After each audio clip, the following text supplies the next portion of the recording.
Vainas izjūta un izvairīšanās no darba. Ir teiciens, ka īsts students arī pēdējo brīdi atliek uz pēdējo brīdi. Taču mēs abi zinām, ka tas rada stresa un prātā iezogas vainas izjūtas. Atklāšu noslēpumu par mācīšanos un darba veikšanu pēdējā brīdī. Tas tā nav tikai skolā, arī kolēģos un savos darbiniekos redzu šo iezīmi. Vienkārši ir cilvēki, kuri tā arī neapgūst darba paveikšanu laikā. Arī es pats kādreiz biju viens no viņiem.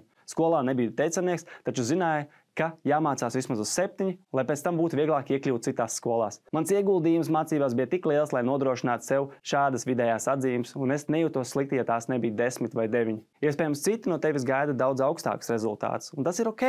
Visi citi drīkst gaidīt, ko vien grib. Taču tev savā dzīvē pašam ir jāspēj izlemt, kā vēlies mācīties un realizēt savas idejas.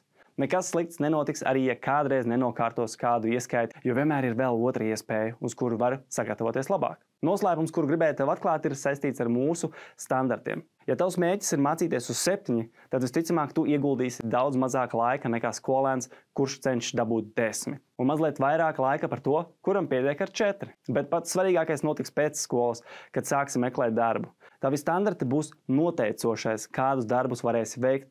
No skolas laikiem man likās, ka arī pie savām biznesa idejām es varēšu strādāt ieguldoties tikai uz 7.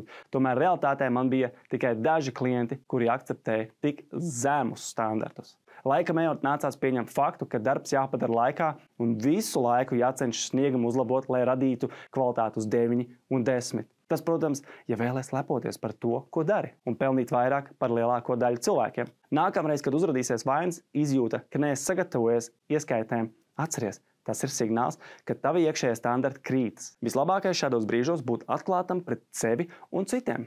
Atzīsti, ka neesi mācījies un pieņem sakāvi, sliktu atzīmju izskatā. Taču mācies no šīm situācijām un nākamreiz sagatavojies labāk. Kad skola beigsies un iesoļos reālajā dzīvē, nevienu neinteresēs, ka neesi sagatavojies. Tevi vai nu atlaidīs no darba, vai izslēgs no projekta, vai arī kādi citādi centīsies no tevis izvairīties tavu zemo standartu dēļ. Katram ir iespēja izvēlēties, kad izjust grūtības. Disciplīnas grūtības mācoties laikus, seku grūtības uzzinot par saviem rezultātiem. Uzdevums! Mēs esam pieraduši, ka vainas izjūta ir slikta. Parasti jūtamies slikti un cenšamies mazināt šo šķietam slikto izjūtu. Bet nedara tā. Nākamreiz, kad jūties par kaut ko vainīgs, uzdod sev jautājumu, kāpēc tieši es šādi jūtos. Un ļaujies idejām, kas tam ir pa iemeslu. Iespējams, šādi uzzinās kaut ko jaunu par sevi.